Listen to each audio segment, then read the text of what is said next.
Here we go, ladies and gentlemen. Today is Halloween Day, Thursday, October 31st. Right next to me, we have Jaseeck Constantino, the one and only. And now, Jaseeck, let's introduce you once again to all the MMA fight fans out there. Where you born and raised? So I'm Jaseeck Constantino, born in Puebla, Mexico, raised in NorCal, Tracy / San Jose, California. Now you fighting a guy, Kenny Clerk, that also living in Tracy. Yes, sir. I heard that. Yeah. So now I just at this fight, literally the last 2 days. So both you guys taking a super short notice fight. Now what you think of against a very game opponent that have no fights? Very. I know we don't know what you're dealing with. How do you prepare and somebody like that? Honestly, the best way to prepare is to just don't cut any corners. Basically, at Dark Horse, we always try to focus on the striking and the grappling. So, I mean, if he's a grappler, I'm ready for that. If he's a striker, I'm ready for that. And, you know, it's his first fight, but in March, it was my first fight, too. It was my first any martial arts competition in general, and I won. So, you know, I can't doubt him. You know what I'm saying? You know, you never know what he's got. So I gotta be ready. Less than a year, you actually going for your 4th fight. Yes, sir. That's fucking insane. Yeah, man. It is. Time goes by quick too. It's insane. Yeah, I didn't think last year. I didn't think I would be where I am now, but I'm so happy I am. Well, you stay active and you keep the grind going. That's something I have to give you a prop for. You know. Now on this, let's talk a little bit about on your last fight. Your last fight was August.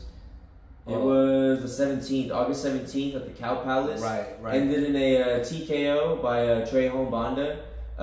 You know, I tried my best. Definitely a lot of mistakes I made. My team, they've gone over it a bunch of times. They've grilled me on it. They haven't cut me any slack on it. And yeah, basically I got TKO'd. And after that, though, obviously I don't want to get TKO'd again. But after it happened, I was like, you know what? It wasn't that bad. Like, it wasn't that bad. You know, I got up. You know, I came to in the locker room. I was like, fuck, what happened, coach? And then he's like, you got TKO'd.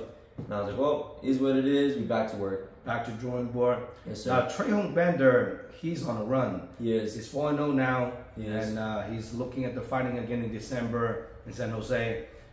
You know, so this kid is, people got to watch out. 135. But, you know, like when you fought him, if you ever fought him again, what would you do different? 100% cut my angles, check kicks, of course. Basically, what he did really well was control the center. And basically he just dictated the pace. One of my coaches, he said, if you guys were in a phone booth together, you know, it would have been, you know, you guys could have scrapped it out, but he played the game correctly. So yeah, basically I just need to do better on my ring generalship. Yeah, well, there is a reason why he's 4-0. He did really well, you know. 100%. So, but you learn a lot from it, you know, definitely. I learned a whole lot. Yes. Whole lot. A tough loss like that is definitely make you grow, you know, a milestone, you know. 100%. Still early in my career too, so I'm actually happy it happened now than later because now I can, you know, I still have room and time to make these mistakes and really grow from them. But when I'm pro, you know, it's gonna follow me forever. So yes. Now, on your upcoming fight, Kenny, let's talk a little bit about Kenny. Kenny has been messaging me on Instagram, want to get on the card, and then I end up just get to meet the person. You know, he's a very game opponent, super motivated from Tracy. He trains on his own and, you know, gathering up some of the friends. And, you know, fighters like that is extremely dangerous, in my opinion, because you're walking into a fight, you don't know what to expect. 100%. You know what I mean? So, like, he might be a really good grappler, might be a good wrestler, like, we don't know until we're gonna see it on the day of the fight, you know. So very looking forward to see Kenny perform. He looks very calm, very collective, has that personality. So, you know, might be you know, we'll see. And the funny thing is, he never been to a live MMA event. So yeah. I'm like, do you think you're gonna be not getting nervous? No, but he, you know, he carried himself well, and I just met the kid yesterday. Is a pretty good kid. And then, and how old are you? Just I'm 24. 24. So he's 23. We're basically the same age. Right. Wow. And so you guys are very similar age, similar body, and so it's pretty crazy, you know. Yeah. So now, I know you watching your previous fight, you like to stand up and bang. 100%. That's honestly my favorite. But as I've gotten better in my grappling, you know, I enjoy grappling. You know, I haven't really been tested too much on it. Zavala kind of tested it a little bit, but not too much. But yeah, I mean, I enjoy grappling too. I love all aspects of MMA. That's pretty awesome, you know. So now, if people want to get a hold of you, I know it's a last minute and on this fight, you know, 9-day notice to get you on board. How do people contact you to get ticket from you to watching you fight? You can add me on Instagram at Jaseeck, Jaseeck. You can shoot me DM. You can ask for my number. But yeah, Instagram is the best way. Do you have a full-time job? I do have a full-time job. I'm a bartender currently. I still need to get the days off for that. Basically, what I'm gonna do, I'm gonna call in sick. Basically, that's what I'm gonna do. Yeah, what I'm gonna do is I'm basically gonna wear a COVID mask this weekend, and then when I call in, they're gonna be like, "Oh, this dude was sick." You know what I'm saying? So yeah. Just make sure your interview don't let your coworkers. If my coworkers see it, you know what I'm saying? It's okay. I never use my sick days. I never call out, so. It is what it is. That's the sick day you're gonna call it now. 100%. Very, very different lifestyle when you become a bartender because you become a night owl, like a driver. Oh yeah, 100%. So what time you usually go to sleep at night? Honestly, luckily though, my work doesn't close too late. I'll get out by like 12. I'll get home at like 12 something. If I get food, I'll be in bed by like 1. So honestly, not that bad. Yeah, not that bad. Honestly, I make sure I get sleep. I cut drinking. I don't drink anymore. I never really drank like that this year, especially competing. But I don't need that at all in my life anymore. So yeah, basically I'm just. Shit, most of the bartenders that I know, they go to sleep like at 4 in the morning. Oh yeah, because most of the time after they get off, they'll go drinking. Yeah, so, it's crazy. And a lot of times when you're bartending, people buy you drinks and then they want to get a drink with you, and then you drink with them so you can get more tips and something like that, right? I usually just say no, you know what I'm saying? I'll just tell them, you know, I'll pour you up. I'll make you drink for the both of us. Basically, that's what I say, yeah. Wow. But yeah. So do you have a family or anything? Yes, sir. My family's in Tracy, California right now. My brother, my mom, my dad. The rest of my family's in Mexico. So basically, yeah, I'm gonna tell them to watch the pay-per-view stream. Have they watching the pay-per-view before? They haven't watched the pay-per-view before. The only person in my family I see fight live or through the pay-per-view is my brother, because everyone else is kind of a little bit squeamish. So my brother, him and I fought when we were younger, so we're used to it. Well, hopefully you can draw a little crowd and a supporter come watching you perform. You know, definitely. You have a lot to redeem yourself ever since coming 100%. Off the loss of TKO. And now it's like, this is a game time, you know? Mm-hmm. So now, any special loved one, training partners, coaches, supporters that you want to shout out to?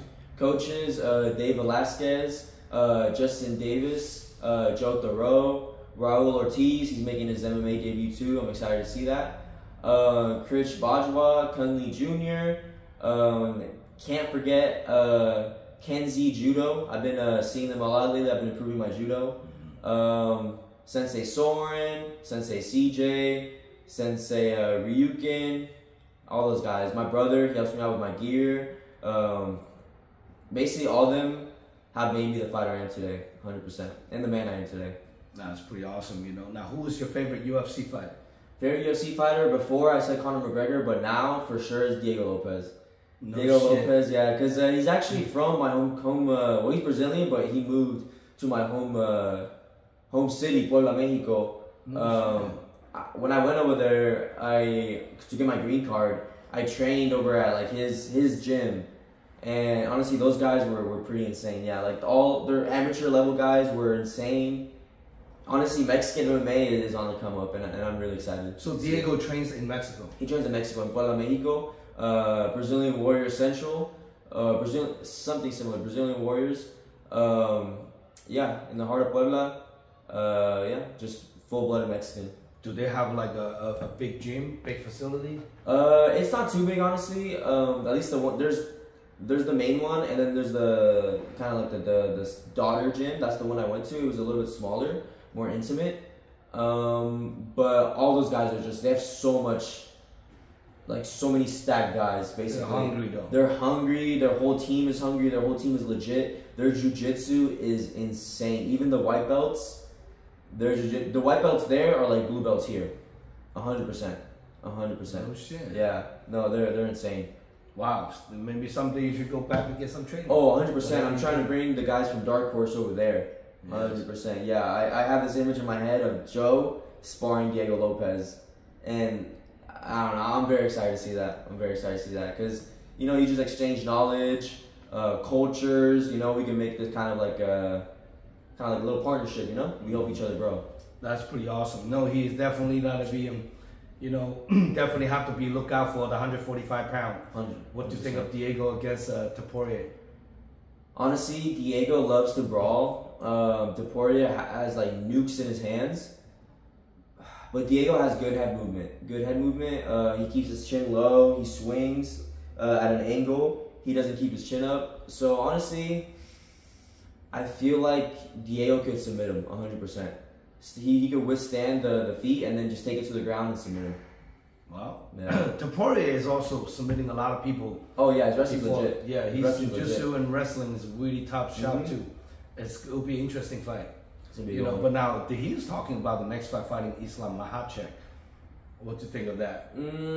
Honestly, I feel like just like what Dana said, he needs to clear out the division first and then move up. But honestly, I feel like he could knock out Islam 100%. He can knock him out.